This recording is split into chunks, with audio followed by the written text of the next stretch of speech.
season. We all know about winter. Usually when we think of winter, the idea of it, we think of things being barren and cold and dark and maybe lonely, sad possibly.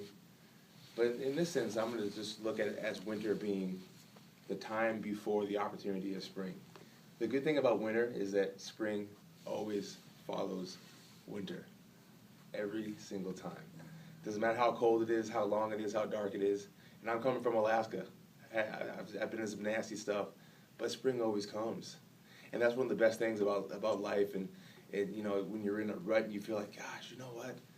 You can trust one thing, the opportunity is always going to come. I think when you look back at your life, you'll see that, yeah, you know, opportunities always come, no matter how difficult it's been. Here I am.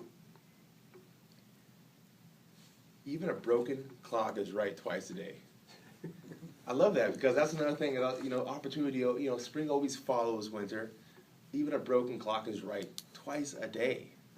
So I know that, you know, if I just stay here, if I just stay planted, if I just keep showing up, something's going to work out eventually. Now, how does this tick into gardening? Well, as we garden, we plant in the spring. We plant in the spring. Now, I want you to think about, I don't want you to think just to think about tomatoes and peppers, but I want you guys to think about dreams, ambitions, planting of goals, seeds of opportunity, little things. Like say you're going to start a new class or you're going to join a new team or whatever, but you got to plant these seeds. And these seeds are also, they can also be called the wisdom that you've gained during the wintertime as well, as you sat in the dark kind of contemplating, like, what am I going to do when this next opportunity comes? So it's time to apply the wisdom of the winter. And as we apply those things, the good thing is that the sun's not too hot. You know, we got some water so the seeds aren't going to dry, but it makes the environment usually makes it a little bit easier for us to start those little baby plants. But then comes summer. And what I wrote down here was that summertime is not a vacation. We always think of summer as like, yeah, let's go to the pool, let's go to the lake. But as a gardener, that's actually when the work really begins. How many of you guys agree with me? When you guys know when the heat happens, when your plants start growing, well, also the aphids start coming, and the squirrels, and the moles, and the voles, and you got the slugs eating up, your fruit. You got the caterpillars eating up your leaves. You want to stomp on them, you get so frustrated. You know, it's time that you really got to start protecting. You got to start protecting what you've started. You got to protect. You got the hot sun that will just destroy your stuff, especially in Northern California, if you let it. So you got to constantly keep watering those dreams, those ambitions. You got to protect. You really do got to protect your garden. There's going to be people that are going to be, you know, making fun of you or looking down on you because you're taking a step in a direction that you want to go, and you're going to have to deal with those oppositions. But that's just part of the summer. It's just part of the process of summer. Summer is a time for patience. It's a time for endurance because there is frustration. How many of you guys have been frustrated with gardens? You get so frustrated. But that's also time for tenderness because that's usually your love for what you're planting is greater than the frustration. And that's the time you got to stop and remember. Instead of just going, I'm just forget it, I'm not doing this again, you got to remember why you started. You got to remember why you planted in the first place. Your love of the harvest must be stronger than the hate of the toil.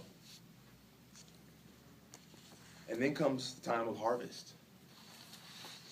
Harvest is one of those things that it only belongs to the people that had the guts to plant in the spring. Well, actually, the people that hung in there in the wintertime, first of all, and then planted in the spring. And then just hung in there through the hot summers, the difficult summers. All the pain, all the toil. Because you'll say, you know, I think the most important thing about the harvest is not just eating the fruit, but it's the whole journey. Knowing that you started it, you nurtured it, and you look at what you learned. You look at where you've been. And it makes it just taste all the sweeter. There's nothing more satisfying than eating and enjoying the fruit of your labor. And then your harvest also becomes the fuel that gets you through the winter. You know, the harvest is what you've taken throughout, you know, those dreams or whatever, those little goals, those little successes that you have, those are called harvests. You know, and every time we go through our life, there's a lot of us are in different stages. Just because you're in October doesn't mean you're going through a harvest season. There's spiritual things going on, there's emotional things going on, and this is the whole picture. But let the harvest be what gets you through the hard times. When you guys are sitting there and you go, man, things are just tough, but you think about the good times, it gives you hope. It gives you hope, and that's what's so important about those little successes and holding on to those little successes. So what are the things that we can take away from this? There's three main things that I want to share with you. Jim Rohn says you cannot change the seasons, but you can change yourself. The seasons are set.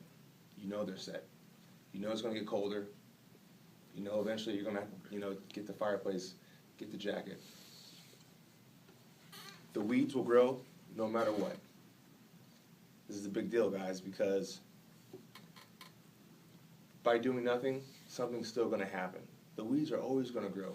And just because they grow doesn't mean there's something wrong with you. It's just life. You just have to learn to deal with them, and you need to be patient. The weeds will grow. And the last thing is this. Spring always follows winter. Always. So let that be comfort to you, because it sure is comfort to you.